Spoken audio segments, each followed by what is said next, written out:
Bonjour à tous et bienvenue sur le plateau de Bonjour chez vous. Je suis très heureuse de vous retrouver pour cette dernière émission de 2020.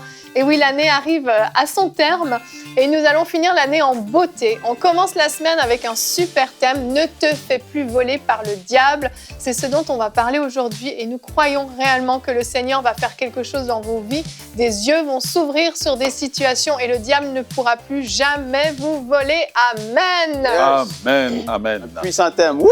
Amen. On commence Alléluia. la semaine en force. Ouais. Et c'est la fin de l'année, mais on ne va pas donner le meilleur parce qu'on donne le meilleur toute l'année. Mais pour la fin de l'année, je pense que pour certains, il y a besoin de ce coup de boost pour que l'année 2021, la perspective de 2021 soit belle et réjouissante et des élans de foi qui vont jaillir, je le crois. Et aujourd'hui, donc Frank, tu feras la pensée du jour, mais Omer, toi, tu vas répondre à une question dans la rubrique « Pasteur, j'ai une question de Jonathan du Canada. Effectivement, est-ce qu'un chrétien doit étudier les méthodes du diable afin de mieux le combattre? C'est une question qui te réjouit. C'est une question qui me réjouit énormément, que je Il verrai semble. passer une série de 4 messages en train de répondre, mais on fera ça dans le En temps 5 imparti. minutes. Ben là, c'est bien, Évidemment. c'est ça, c'est 4 messages de 1 minute. Ouais. Ça, c'est puissant. C'est clair. C'est une vitamine. C'est clair. Moi, j'ai hâte d'entendre ta réponse, en tout cas. Je ne sais pas ce que tu vas répondre, mais j'ai bien hâte. Et on aura donc Nadine et Aurélie qui vont nous rejoindre en deuxième partie d'émission. Vous nous quitterez, messieurs.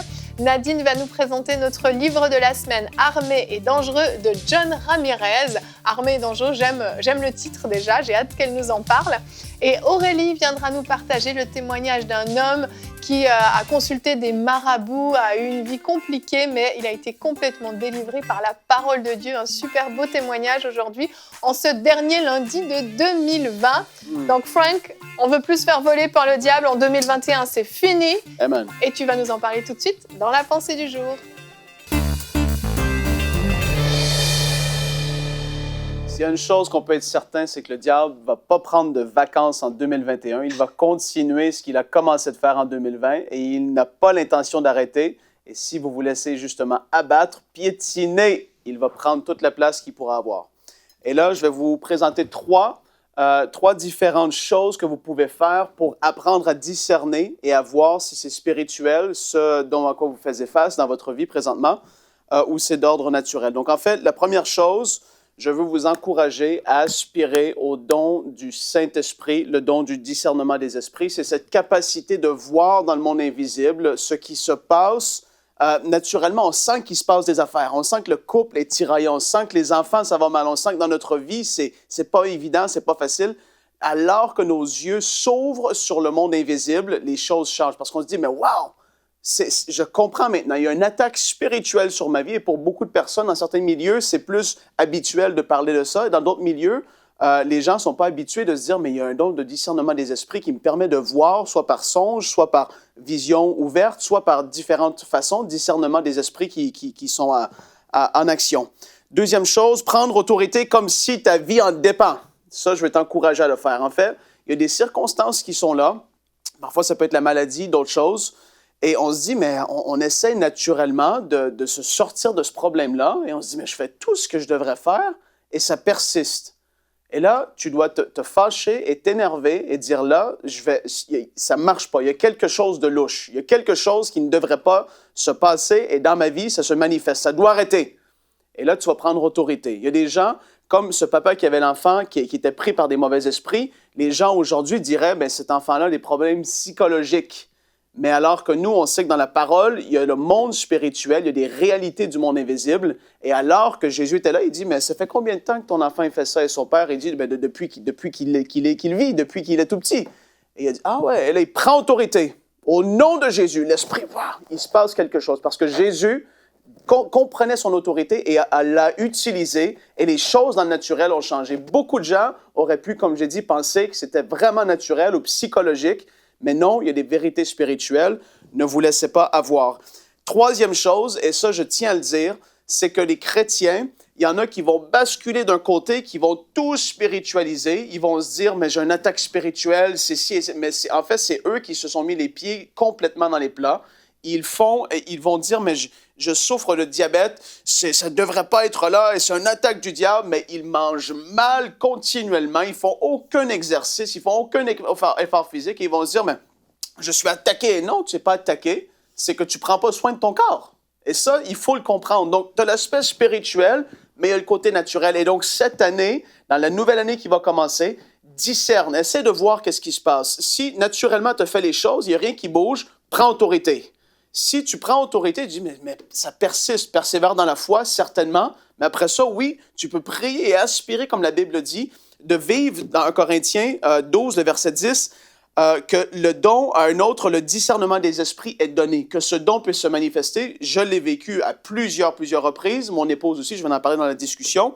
Dieu veut révéler à ses enfants ce qui se passe dans le monde spirituel afin que tu arrêtes de te faire voler. Donc, si dans ta vie, soudainement, tu as des problèmes qui ne veulent pas arrêter et tu te dis, mais pourtant, ça fait, oui, génération après génération, et là, il y a quelque chose dans ta vie qui veut essayer de venir, et tu te dis, mais non, ça ne m'appartient pas. Soyez-en certains, on a été rachetés de la malédiction de la loi, rachetés de toute malédiction qu'il pourrait y avoir, mais ça ne change pas le fait que des esprits familiers, c'est ce qu'on les appelle, les esprits familiers vont venir d'une génération à une autre, essayer de prendre une place dans ta vie et essayer d'apporter des désordres. Et il y a d'autres matins où tu vas te lever et soudainement, il y a un nuage gris, lourd et pesant qui est là et tu te dis, mais c'est pas normal, tu vas prendre autorité parce qu'il y a comme une oppression spirituelle qui est là sur ta vie. Ça doit casser au nom de Jésus. Donc, applique ces choses très simples, mais fais-le sérieusement et tu vas voir la main de Dieu agir dans ta vie. Amen, amen. Merci Frank, c'est tellement important. Et j'ai aimé le fait que tu insistes sur le discernement. Parce qu'en fait, sans discernement, on est comme un aveugle, on ne voit pas. Ouais. Discerner, c'est voir quelque chose au loin. Et je peux dire, je discerne une voiture rouge là-bas au loin. C'est clair, la voiture, elle est rouge, elle ne peut pas tout à coup devenir jaune. Et je la discerne, elle est rouge. Le discernement des esprits, c'est être capable de dire ce que je vis là en ce moment, je discerne, même si avec mes yeux naturels, je ne vois rien, mais à l'intérieur de moi, je sais que je suis en train de vivre une attaque spirituelle. Je vois, c'est comme si tout à coup, les plans du diable, en fait, sont mis en lumière. Ouais. Tout à coup, je comprends, OK, le diable est en train de tirer les ficelles, là, avec mon mariage. Le diable est en train de tirer les ficelles avec mes enfants, avec mes finances, etc. Et là, tout à coup, je me dis, OK, il n'y a rien que je peux faire naturellement puisque c'est le diable qui est en train de m'attaquer. Et à ce moment-là, effectivement, cette espèce de sainte colère qui monte, où tu te mets en colère, non pas contre ton mari, ta femme, tes enfants, tes finances, tu te mets en colère contre le diable, tu lui résistes, et à partir de ce moment-là, l'affaire peut être réglée, classée. Et c'est hyper puissant. Le don de discernement, sérieux, moi, c'est un des dons que je préfère personnellement. Je sais, on dit qu'il faut aspirer au don de prophétie, mais le don de discernement est extraordinaire parce qu'en fait, dans notre vie, très souvent, on est comme des aveugles et on se fait voler à droite, à gauche. On passe à côté de ce que Dieu a prévu pour nous parce que finalement, on se fait dérouter sur notre route parce qu'on ne voit pas les choses et on a besoin de discernement. Et la Bible nous y encourage au discernement. C'est notre verset du jour. 1 Pierre 5 au verset 8 nous dit « Soyez sobres ».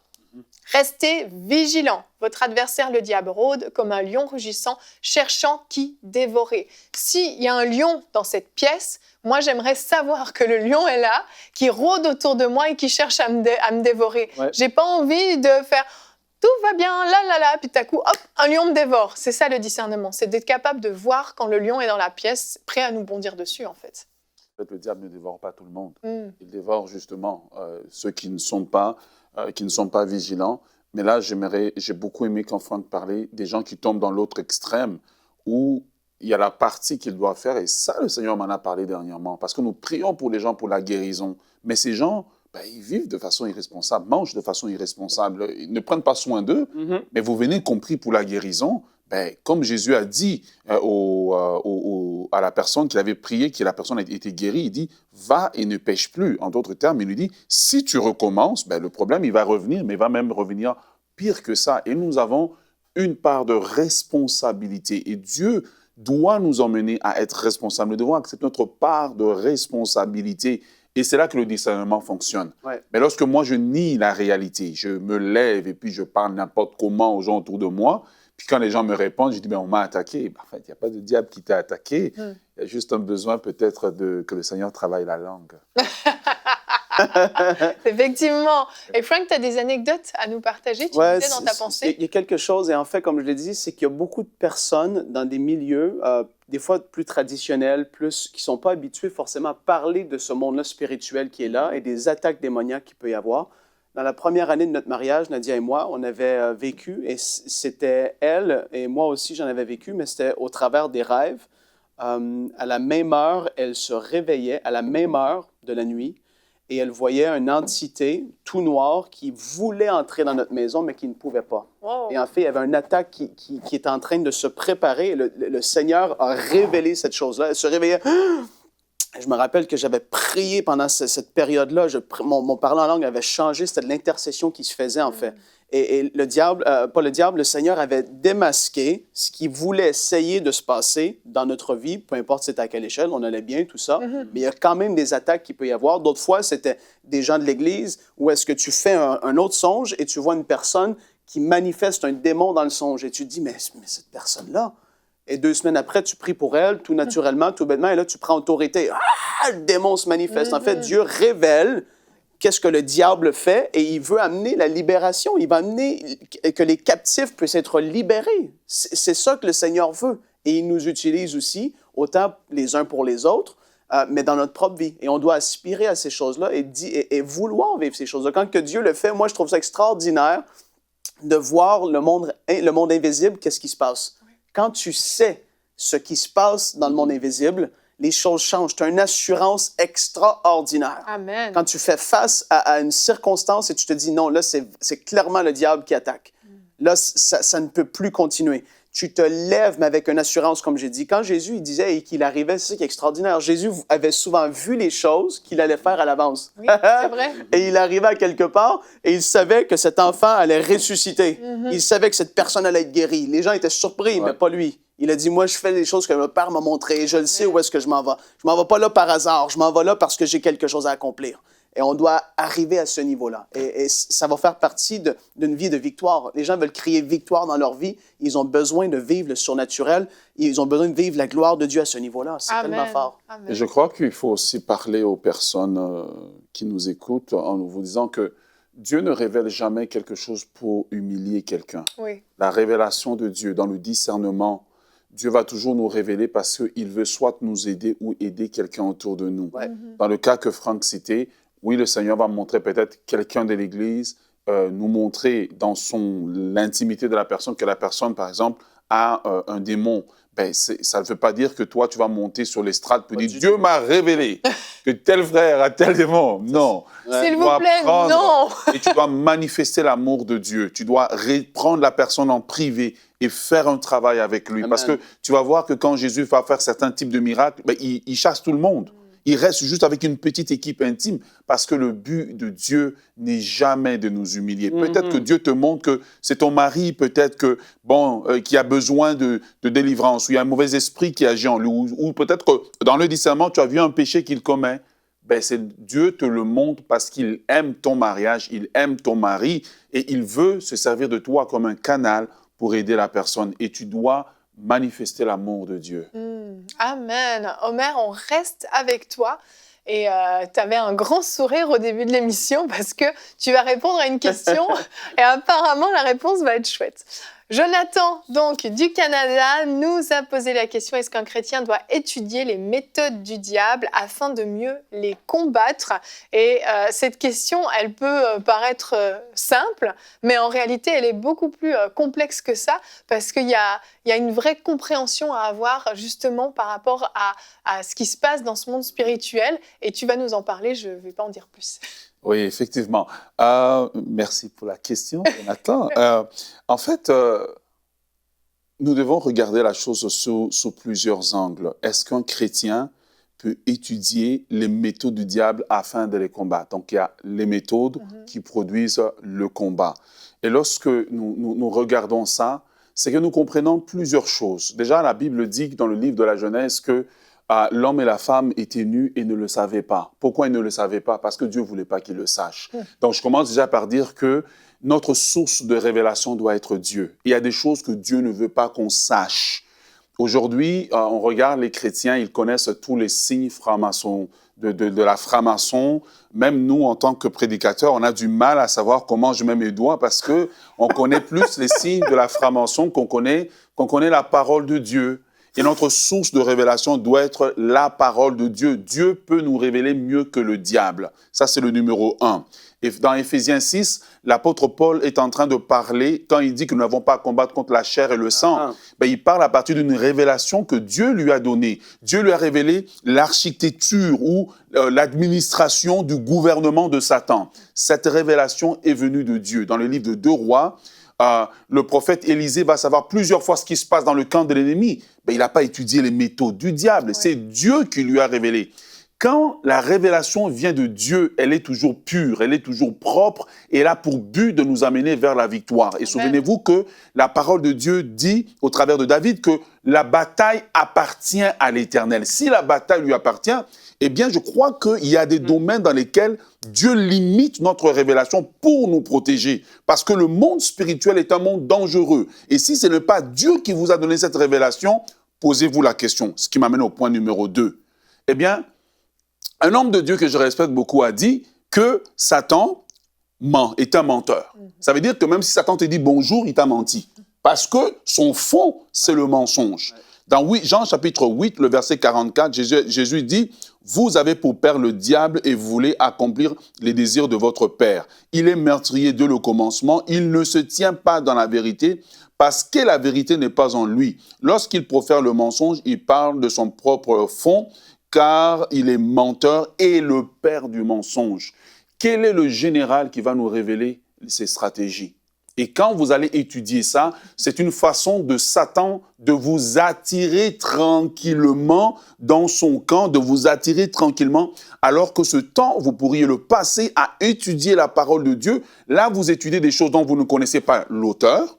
Vous ne savez pas pourquoi ces choses sont disponibles. Et là, vous allez tranquillement commencer à rentrer dans la Kabbale et dans d'autres incantations. Pourquoi? Parce qu'on vous a dit quelque part que voici comment vous pouvez étudier les méthodes du diable. La meilleure méthode pour étudier les méthodes du diable, c'est lis ta Bible, prie et laisse le Saint-Esprit te parler. C'est là maintenant que Dieu va te révéler la stratégie parfaite selon son plan pour pouvoir combattre le diable. Donc numéro 2, le diable est le père du mensonge. Tout ce qui est du camp de l'ennemi a pour base le mensonge. Numéro 3, eh bien la Bible nous dit dans 2 Corinthiens chapitre 11, le verset 14, que Satan se déguise en ange de lumière. Une fois que tu commences à étudier les méthodes de Satan pour pouvoir combattre Satan. Satan peut-il combattre Satan? Non. Donc Satan ne peut jamais te révéler quelque chose pour l'abattre. Tout ce qu'il va te révéler, oui, tu vas avoir une victoire, mais c'est pour t'attirer encore plus dans les profondeurs des ténèbres. Oui. Et tu vas comprendre que tu commences à avoir soif des révélations extra-bibliques. Et cette soif des révélations extra-bibliques te conduit dans ce que l'apôtre Paul dit, qu'un ange de Satan va se déguiser en ange de lumière, commencer maintenant à te donner des révélations. Et c'est comme ça que les gens sortent avec des hérésies. Pourquoi? Parce qu'un ange des ténèbres s'est déguisé en ange de lumière pour pouvoir venir leur parler. Donc, en conclusion à cette question, est-ce qu'un chrétien peut-il étudier les méthodes du diable? Non, il doit étudier la parole de Dieu parce que rien dans la parole de Dieu ne nous montre, ni dans l'exemple de Jésus, ni dans l'exemple des apôtres, ni dans l'exemple des prophètes de l'Ancien Testament, ne nous a montré un exemple d'étude des méthodes du camp de l'ennemi afin de combattre l'ennemi, car la source de révélation, c'est Jésus. Et Jésus a dit, ta parole est la vérité. Il dit que le Saint-Esprit nous conduira dans toute la vérité. Et comme Frank a dit, le Saint-Esprit nous donne le don spirituel du discernement des esprits. Et c'est le Saint-Esprit qui le donne et qui distribue ce don gratuitement. Alors je termine en disant, aspirez au don spirituel, surtout à celui de la prophétie et à celui du discernement des esprits. Amen. Je comprends l'excitation pour cette réponse. Elle était excellente. Amen. C'était super complet. Et vraiment, merci. Et j'en profite quand même pour dire à tous nos téléspectateurs qui t'apprécient beaucoup qu'on va te voir beaucoup plus régulièrement dans Bonjour chez vous. Il y en a peut-être qui se sont rendus compte que tu étais là plus régulièrement, mais tu deviens vraiment chroniqueur régulier de l'émission. Yes, yes, yes. Merci Evelyne. Moi, ça me réjouit. Merci à toi de te rendre disponible pour l'émission. Donc 2021 s'annonce formidable pour Bonjour chez vous. Omer Kabouya. Vous aussi, vous restez là et vous êtes formidables, mais je suis bénie. Je suis entourée d'une très belle équipe de chroniqueurs. Merci beaucoup à vous.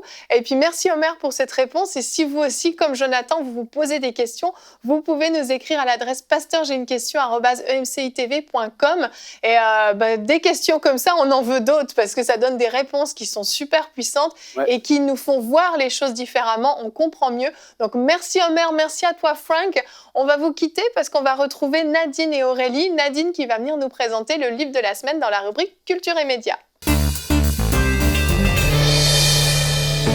Découvrez le livre de la semaine.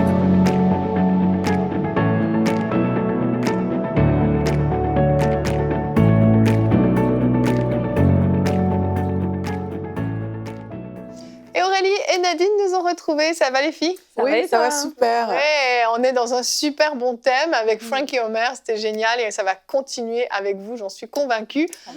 Nadine, on commence avec toi. Tu nous présentes donc le livre Armé et dangereux. Oui, Armé et dangereux. J'ai vu que tu as dit que tu as aimé le titre. Ouais, tu sais, ça donne l'impression. Tu t'imagines avec une grosse calèche. Dans le spirituel. Spirituel. C'est bien précisé. L'ultime plan de bataille pour cibler et vaincre l'ennemi de John Ramirez avec une préface de Nicky Cruz qu'on connaît déjà. Oui. Et John Ramirez, en fait, il connaît Nicky Cruz à travers le ministère de David Wilkerson.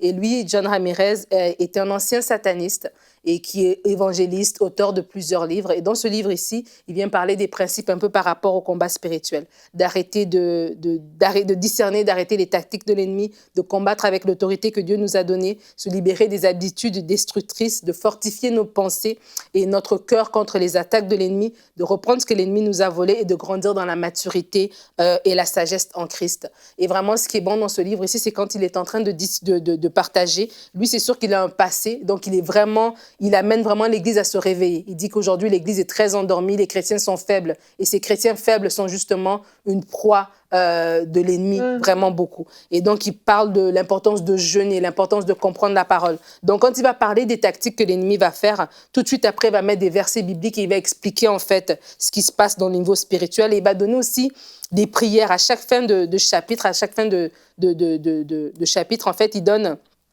des prières qu'on peut faire, des confessions qu'on peut faire. Et d'ici, confesser dans le nom de Jésus, je déclare et je proclame que je suis né de nouveau par le Saint-Esprit. Je sais que c'est vrai que Jésus-Christ est devenu malédiction pour moi. Il parle vraiment, je suis la justice de Dieu. Donc, il donne plusieurs exemples de versets qu'on connaît, mais comment on peut les prier, en fait, comment on peut se les approprier, qu'est-ce que ça veut dire pour nous. Donc, il y a beaucoup d'exemples de prières, il y a beaucoup d'exemples il y a un guide même à la fin, quotidien de prière. Il démasque aussi certaines choses qu'on fait des fois de façon anodine, qu'on ne réalise pas en fait que ce sont des choses que l'ennemi a fait, des choses que l'ennemi nous séduit par certaines choses. Donc vraiment, il y a énormément de choses à dire dans ce livre, mais vous pouvez vous le procurer s'il vous intéresse. Il est disponible sur la boutique inspiration.com. Merci beaucoup Nadine. Et on voit que c'était un ancien sataniste, pour revenir à ce que Omer nous disait tout à l'heure.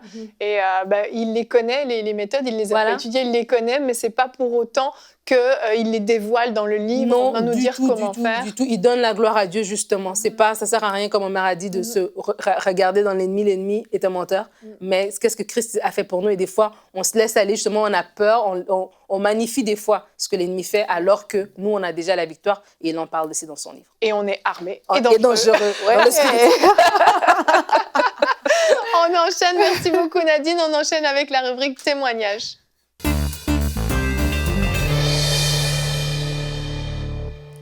C'est le témoignage d'Éric du Cameroun qu'on va partager aujourd'hui. Ça fait un peu plus d'1 an qu'il a donné sa vie au Seigneur. Et il a donné sa vie au Seigneur grâce à EMCI. Il dit grâce à cette puissante chaîne de télévision que le Seigneur a suscité. Donc, on rend gloire à Dieu pour ça. Et il nous explique qu'avant sa conversion, en fait, chaque fois qu'un pasteur parlait en langue, il n'aimait pas ça du tout. Il trouvait que c'était des délires, ça c'est ses expressions, hein, et que le pasteur cherchait à impressionner les fidèles. Donc en gros, il n'aimait pas le parler en langue. Et il explique aussi qu'il est né dans l'église catholique, il a été communié à 12 ans, il a mené une bonne vie chrétienne, mais il ne connaissait pas le parler en langue, il n'en avait pas entendu parler. Pour lui, c'était juste du bruitage, ce sont ses mots encore. Et son grand-père qui l'a éduqué lui avait fait une recommandation expresse, c'est de ne jamais se détourner de la religion qu'on lui enseignait jusque-là. Donc, il lisait quand même la Bible, mais il ne connaissait pas le parler en langue. Et aussi, il menait en parallèle une vie, il appelle ça une vie de désordre avec des copines ici et là. Donc voilà, c'était à l'église, mais dans le monde aussi, mais beaucoup plus dans le monde au final parce qu'il ne connaissait pas le Seigneur, il n'avait pas une vraie vie chrétienne. Donc en parallèle, il a vécu des oppressions sataniques et il dit que parfois il avait des couches de nuit, des repas nocturnes, au point où des fois il se réveillait et il ressentait toujours le goût de la nourriture mangée durant son sommeil. Donc, c'est quand même bizarre. Là, on est en pleine oppression. Et alors qu'il disait autour de lui, voici ce qui m'arrive, on lui a conseillé plusieurs choses, des traitements, et puis il est même allé chez des marabouts, plusieurs marabouts, mais rien n'a jamais fonctionné. Du coup, ces nuits étaient devenues un cauchemar, et il n'arrivait plus à dormir, en fait. Et il dit qu'il passait toute la nuit à regarder la télé, et au petit matin, quand il fermait un peu les yeux, à 5 heures du matin, mais là, l'attaque, elle recommençait. Donc, c'était vraiment un cycle infernal. Et puis, c'est là, en cherchant comme ça la solution, parce que ça n'avait pas marché, les marabouts, tout ça n'avait pas fonctionné, il est tombé sur une vidéo de InStudio du pasteur Grégory Toussaint qui parlait de la vie éternelle. Et à partir de ce moment-là, il dit qu'il a cherché à connaître la vérité. Il a regardé le InStudio pendant une semaine. Il dit qu'il a eu un ardent désir de lire la parole de Dieu. Et il dit, juste en lisant, j'ai été instantanément délivré de toutes ces oppressions sataniques. On voit la puissance de la parole de Dieu. Amen. Et il dit, j'ai pour la première fois entendu le Saint-Esprit qui me disait, tu as tellement dépensé l'argent chez les marabouts, mais est-ce que tu peux sortir de telles sommes d'argent pour l'avancement de mon royaume? Et là, il a répondu qu'il veut juste être délivré des cauchemars et tout. Et puis là, le Seigneur lui a dit qu'il le délivre, mais qu'il n'aura même pas besoin de payer pour quoi que ce soit, qu'il est délivré. Et il a découvert prière inspirée aussi par la suite. Et il dit que quand il a entendu Jérémie parler en langue, ça lui a tellement donné envie de parler en langue qu'il a commencé à soupirer, à vouloir être baptisé. Lui qui autrefois trouvait ça, appelait ça des délires. Mais là, il voulait tellement être baptisé et il a été baptisé le 11 septembre 2020. Une date, le 11 septembre est connue pour les attentats, mais aussi pour le baptême d'Éric. Maintenant. Et on rend gloire à Dieu vraiment pour ce très bon témoignage. Ah, waouh, c'est super beau. Merci Aurélie. J'aime vraiment les témoignages. Je pense que je le dis chaque lundi, je sais, mais c'est vrai, j'aime ça. Ça rend la gloire à Dieu, toujours. Il ne s'agit pas de nous, il ne s'agit pas du pasteur Grégory, il ne s'agit pas de Jérémie, il ne s'agit pas de qui que ce soit, il s'agit de Dieu, du Seigneur qui se révèle à quelqu'un, qui transforme sa vie. Et là, le changement est radical en fait. Tu peux pas contredire ça. Et on voit la puissance de la parole de Dieu. C'est génial. Merci beaucoup. Si vous aussi, vous avez des témoignages en lien avec la chaîne EMCI TV, vous pouvez nous écrire. Vous allez simplement sur emcitv.com/témoignage pour remplir le formulaire. Et peut-être qu'on racontera votre histoire ici sur le plateau. On va se retrouver demain. On finit l'année sans oublier nos amis célibataires. Donc, si c'est votre cas, une émission qui vous est dédiée, comment vaincre la peur de l'engagement. Ce sera le thème qu'on va partager demain. Et vous allez voir que ça peut concerner même les couples mariés. On peut être marié, mais avoir peur de s'engager, ne pas aller s'engager totalement dans le mariage. Donc, on en parle demain. Et on aura une rubrique famille avec Omer, surmonter la peur du mariage. À demain et bonjour chez vous.